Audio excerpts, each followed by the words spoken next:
I'm Adam Marino. And I'm Mike Marino. That's right, we're related.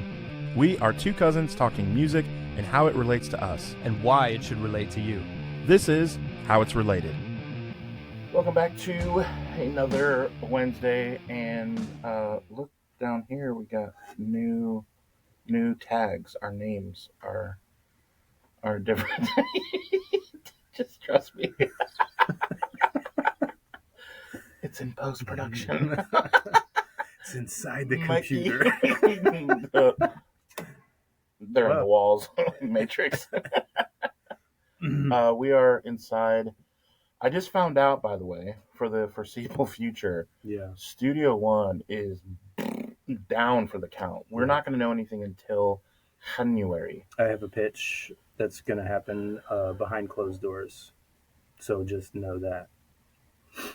I don't know what that means. You're gonna. Oh. Just disregard for now. Okay. But yeah, so we're in this. It's just cooped up. We're just cooped. It's hot in here. It's a little hot. You hot? I'm a little warm. It's kind of warm, huh? You warm? It's kind of warm in here. Yeah. And you're not feeling the greatest. You look like the shadowing on you too. Like a gremlin. Yeah, you kind of, where's your precious at, buddy? Oh, yeah. But we're gonna get through it. Star It is a Wars. Wednesday. It is How It's Related, and we have a good show because you finally, after about a year, came up with a really good topic. I've had a few. You texted me, and I was like, "Ooh, I am in." So we are talking through a couple albums that should have hit here and was just kind of in the middle of the pack, but when you look back, you're like, dude, that album is so good, but it doesn't get the love.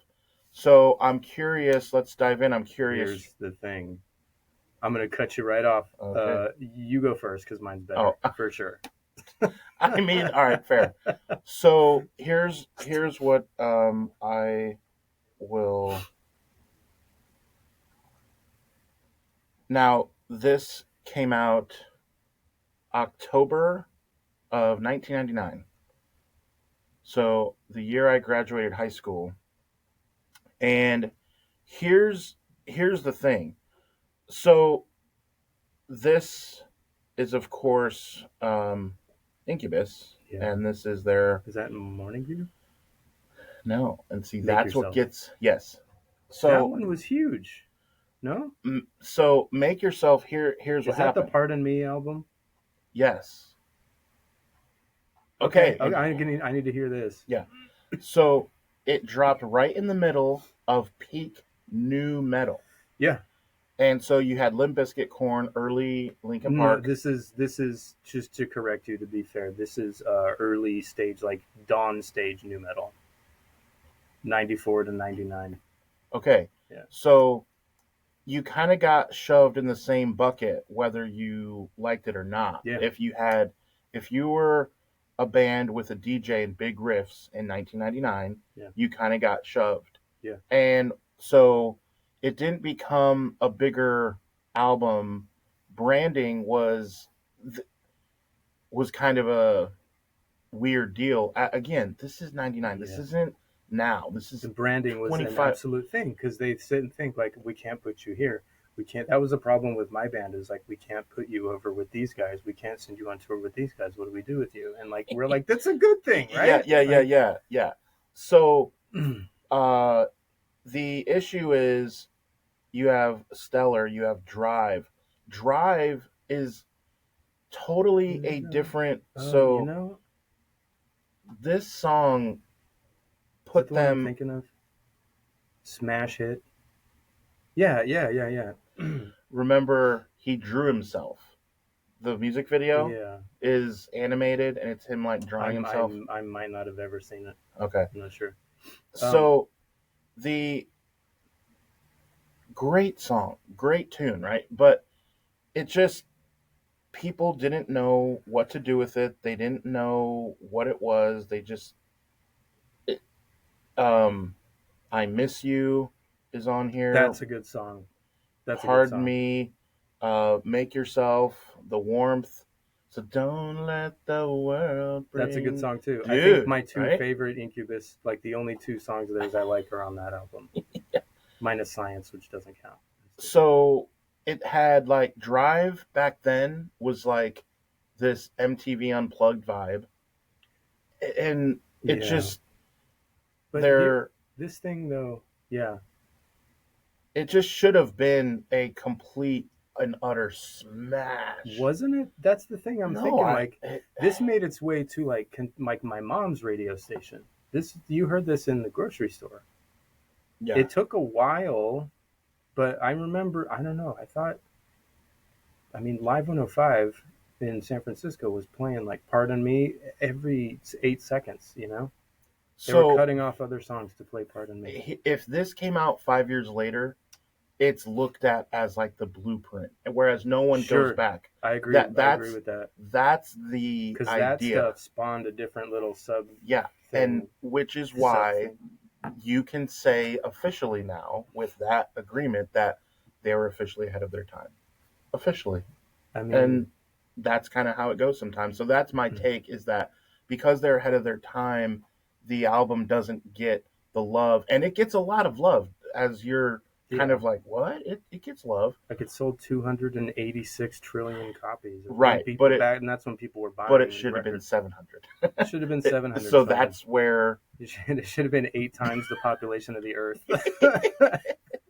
All right. So what do you think of that? I mean, that's a solid argument. And that what's funny is that I feel like Make Yourself. That's what it's called. Mm-hmm. That was 99. I think that was their first big major label album. Yeah, that was their breakout album, but they had an album before that. Yes. And one before that called Fungus Among Us, which was funk garbage. It was not very good. Yeah. They had an album called Science that was a little heavier, very hooky. I mean, it was sellable, but they were I'm trying to make a point to your point of them kind of paving the way for other people, which I agree they did. But the album right before that, was a blatant ripoff of a million different things. And they even, like, Brandon wrote that in the liner notes, like, we're just trying to be these bands. this sucks, whatever. And then transformed into, carving themselves out a path. It's just how she goes. But I agree with that. I'm not a huge Incubus fan. I don't hate, I don't love, but that's... You can appreciate a few songs. Like 99. Yeah. For some reason I had that like 02 maybe in my head, but... yeah, we were in high school. So, okay, all right, I'll go. This one I think is very pure in what I'm talking about, as far as it made a sploosh. It should have made a splash. The album I'm talking about is called Silence, from a band called Blindside. Are you familiar? No. Okay. This band, they got pushed through, signed to Elektra Records, I think in 2002, and the same, like within months, they got pushed in, recorded this album, put out on tour. I saw them touring with Linkin Park. They toured with POD. I think the guys from POD are the ones that got them signed. They were like big in the Christian Swedish nu metal hardcore scene, right? So they were on that like post-hardcore thing. This is not the album I'm thinking of. So I'll just pause it for a second so I can get this out. They were basically writing that early 2000s post-hardcore thing. Like they were in vein with, Finch and The Used and these bands that became like screamo royalty or whatever you want to call it, which I don't like that word, but just so that everyone understands. And these guys were doing, I think they were on another level. They had these big, huge, very catchy hooks, great songs. They were proggy, like very progressive, odd time signatures. The songwriting was really, really good. And the album was done by Chris Lord-Alge, like a top producer. It was engineered amazing. It sounds great. The product is great. I forgot about this album. I heard it at work the other day, and I'm like, or I thought about it at work. I just put it on. I'm like, oh yeah, the next song play. I Like, stopped. I'm like, God, this whole thing. So like, if you go to the album Silence, and I need everyone that's listening to just hear this. I know Paul is into this band. The album Silence, track 1, Caught a Glimpse, is how, this is how I was introduced. I didn't know anything about them before. And So, okay, are you saying the name of the artist is Blindside. okay? I think that was coming up the other way around. Yeah. So Ope? Blindside is the artist. Yes. The Okay. album is called Silence. And from 2002. Yep. And Caught a Glimpse. Yeah. We're going to start there. I want you guys to hear 3 songs, at least a verse and a chorus of each song. Now keep in mind it's 2002. And then you hear this.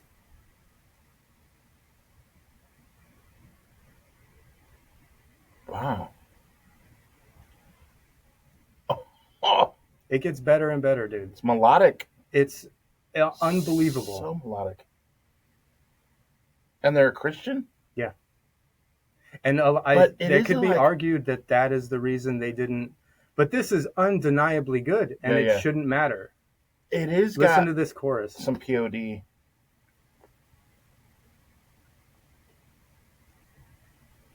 Dude, this is...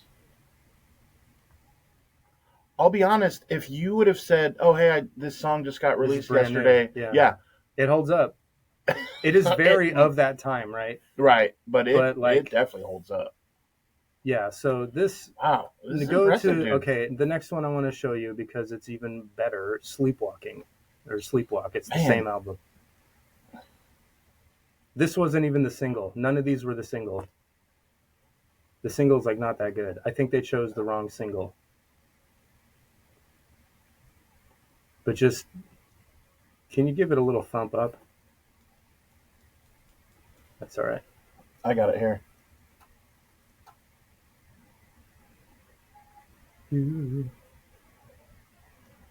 It's just it's fun. Yeah, I was just going to say, this is fun. I was literally going to say that.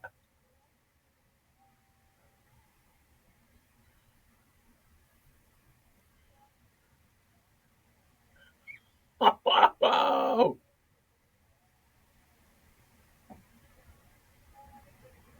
This is like, when I thought about this, I've been listening to this every day now. I forgot, like, this was so good, and this just flew under the radar. They had every opportunity. They toured. I saw them with Linkin Park at the Warfield in San Francisco, opening on the Meteora tour. Linkin Park was already massive. Hybrid Theory was already 6 squillion records. Yeah, and this doesn't make sense to me. So that's unbelievable, man. Yeah. This is really, really good. I want you to hear one more verse and chorus. The song is called The Endings, and this is more their kind of proggy. It's more, if you're in a genre and you take some liberties, like, this is a little weird, but it works. Back then, hearing this, I was like, this is Incubus's roided out younger brother, and they're going to be massive. Yeah.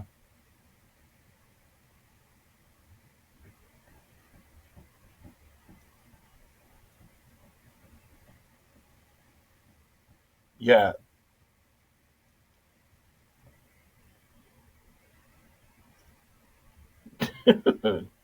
So melodic, very... Oh, man. Yeah, and this, I believe this was their most popular album. 13 songs, 47 minutes, August 20th, 2002. I was on tour when I discovered this band. Okay. And the albums, like, after, but they had, I think, one full length, and then they released, like, a single periodically. Last was in 2019, but they just kind of tapered off. They were catapulted, and no disrespect, it kind of seems like they fell on their face a bit, and it's very odd to me why. Because it was the right time. It was the perfect time for something like that to come out and just catch a wave, and it didn't. I don't understand it. Yeah, corny, pop, rock, whatever you want to call it. Like, maybe it's not cool, but that's undeniably good to me. And So, do you know their story?